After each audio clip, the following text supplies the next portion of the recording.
I don't try to get emotional about this kind of stuff, but I'm trying not to take it personal. I just think it's the kind of the nonsense about it that bothers me. You try to think through things. You try to put yourself in the place of an owner or in the place of a baseball commissioner, and I just a lot of this doesn't make sense and hasn't made sense for years.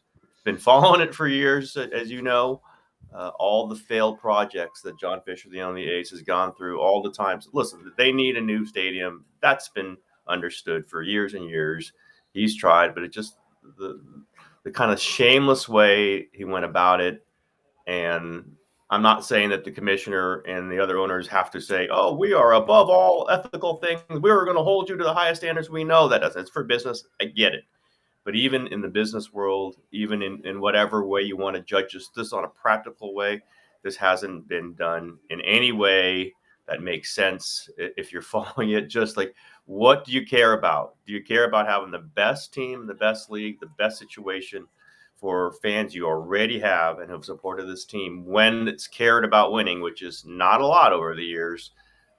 When you explore exactly how kind of carefree they've been with facts over the years and how reckless they've been in their various other proposals. That bothers me. It's just the common sense of this is what I try to keep to in all things I write about. I care about the fans here. These are my readers. I grew up in Oakland for many years. That is something that hits me, but I try to pull that away if I can. I use that as a degree of this, and it's just the pure shamelessness of it. I think from the commissioner to the owner to the president of the team, that strikes me hardest, and it's been the way I felt about this consistently for at least 10 years, and this is kind of the culmination of it. You're in it, okay? You've been in it. You've lived it from. You said you grew up there for part of your childhood. Now you're writing about it, and when Rob Manfred comes out yesterday with whatever the heck it was that he came out with, like it just felt.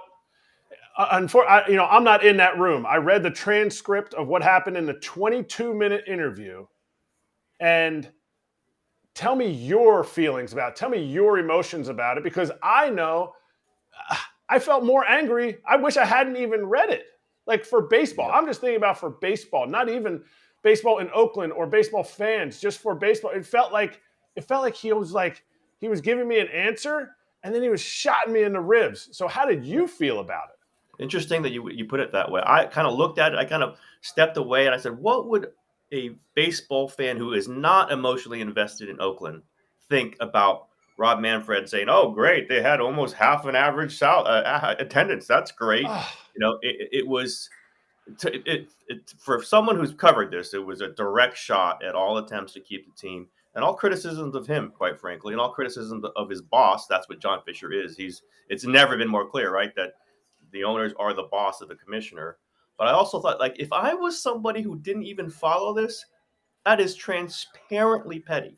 It's transparently, a bureaucrat feeling, up in himself a little bit and taking a shot at a populace, at a demographic, at fans who follow baseball, who care about baseball. He should, at some portion, be protective of those feelings.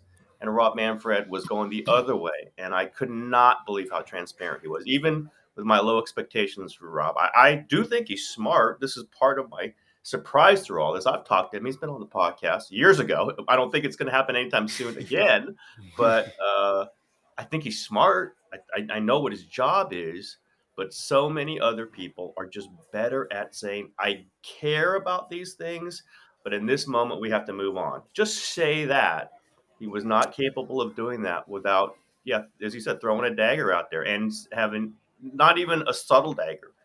This was pissy. Is if I and a commissioner probably shouldn't be pissy about what a region of 2 million people, whatever there is in the East Bay, and probably larger than that if you count fans that are of the A's that are in other regions of the Bay Area. Beyond disappointing. I don't have expectations for this anymore. Certainly not for John Fisher.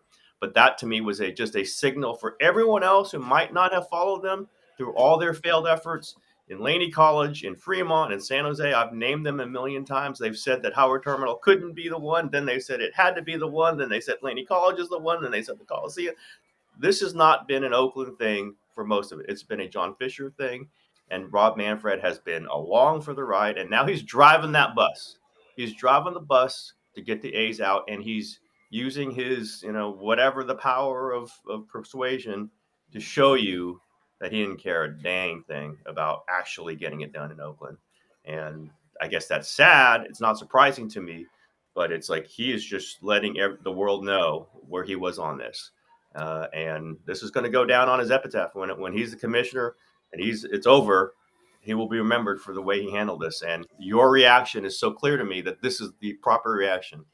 And to the, I've said it for the shamelessness of this move and not trying to be emotional. And it does sound emotional, but not even trying to be. It's just the practicality of a commissioner acting like that when the team is ready to leave where it's been for 55 years, when the city did try to keep them.